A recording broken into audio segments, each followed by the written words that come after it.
I think he'll be all right. Second, when you always talk about how Gustav Forsling's the fittest man on the team, how impressive was what he did there in the second period, chasing down Nylander to disrupt that breakaway? Yeah, I mean, he's such a powerful skater, and he's earned a big tank on him. He can handle big minutes and also a pretty impressive burst when he needs to. But he earns that. He works so hard. Yeah, each year he comes back a more and more fit man, which would be easy for George and I to do that each year, but for a guy at his level, and I included myself, like we're brothers on this, but for a guy at the peak level, for him to come in as a more fit man each year, it's so incredible. Paul, Sorry, George. for tonight's game, it looked like more so than any other wins in the series, you guys played your brand of hockey for majority of the game. What would you attribute the switch to that you guys were able to do your thing tonight more than the other games? I'm not a momentum believer at all. We had a few good shifts, I think, early. We didn't get scored on in the first 35 seconds. That was a nice change for us. But we're mindful that it's one game. I don't believe in momentum. I don't believe in trends. Puck will drop the next game, and we'll have to fight hard to get back to what I thought was a pretty well-played game by our team. Paul, another injury thing. Evan Rodriguez, any update on him? No, he's going to need evaluation tomorrow to understand. Okay. And then Carter Verhaeghe, we've talked a lot about during the regular season having a lot of chances, things not going in. Last game helped set up the Marchand game winner, and then today gets you guys the first goal in the power play. Just to see him looking like himself, like he usually does in the playoffs. I would say through 9 games, Carter has been our most consistent forward, and playoff hockey is hockey. He understands. It resonates with him. It's played at an incredibly high pace. It's very physical, and that's where he is at his best. Everything kind of falls in line for him. All his reads are right. All his physicality is right. He's plays a very hard, very fast game, and he needs the game sometimes to be hard and fast for him to excel. I think he's been our most consistent player through 9 up front. Paul, obviously, defense looked great tonight. Only allowed, I think, 22 shots. Just what was working for them on that side of the ice? I thought our gaps were good. I thought our forwards did some really fine work allowing that to happen. Such a dynamic team Toronto is, that if you don't do enough work from the goal line to your red line, you're going to be you put the defense in a very, very difficult position. So I thought our forwards allowed the D to play well, and the D did. Do you feel like you talked today that you're trying to get back to your team style? Did you feel like tonight? But did you guys seem to really? Toronto couldn't get anything going. You guys were pushing them back. My seat's different than yours.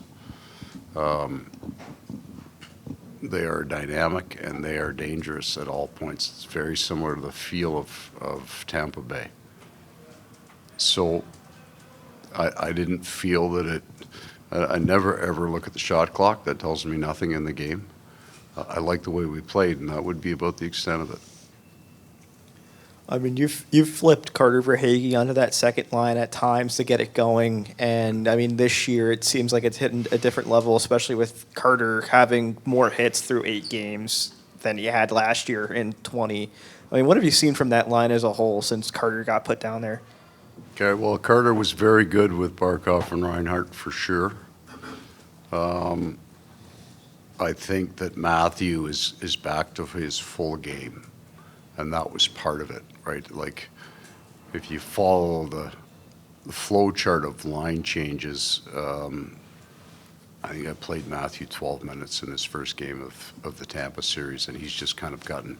Now Bennett and Tkachuk were actually the pair, and there are times when but they need to be at full tilt. For Carter, again, Carter needs a certain pace to play well, and he needs a certain intensity to play well, and I think Matthew's back. So Sam Bennett's been very consistent, but there's almost, in some ways, there's not an advantage to having Carter play with Sam and Matthew, when Matthew was just still trying to find his game, he was off for so very, very long. He couldn't do a lot of training. I feel that Matthew's back to his game again now, and that allows Carter to go there and that make them a strong line for us. You've spoken so many times about your trust in Sergei and knowing that he's going to do what he needs to do to be ready at all times. When do you think that permeates the players in front of him too, when they have that belief and what it means to them knowing that their goalie is always unflappable?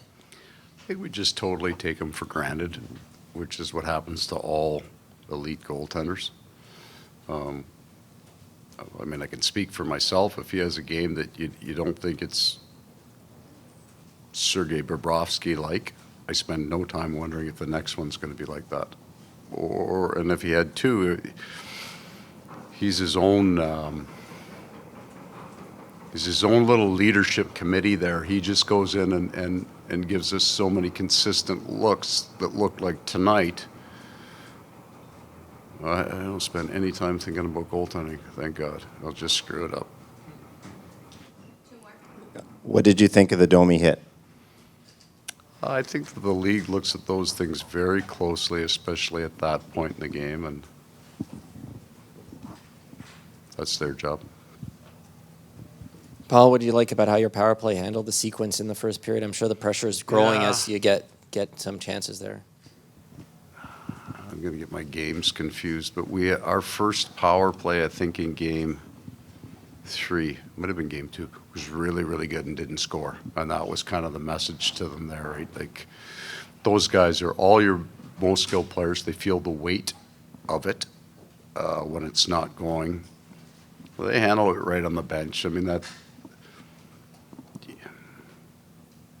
you can tell when they come back to the bench where they're at, right? It's frustrating for them. I didn't feel they got frustrated with it. Some things didn't happen, but there was no frustration there. So it gave itself the opportunity to score a goal because it didn't allow the frustrations of not scoring come into the game. So at that point, by the end of the first, it was running at 25%, which would be fairly close to the power plays we've had in the first 3 games combined. So good on them.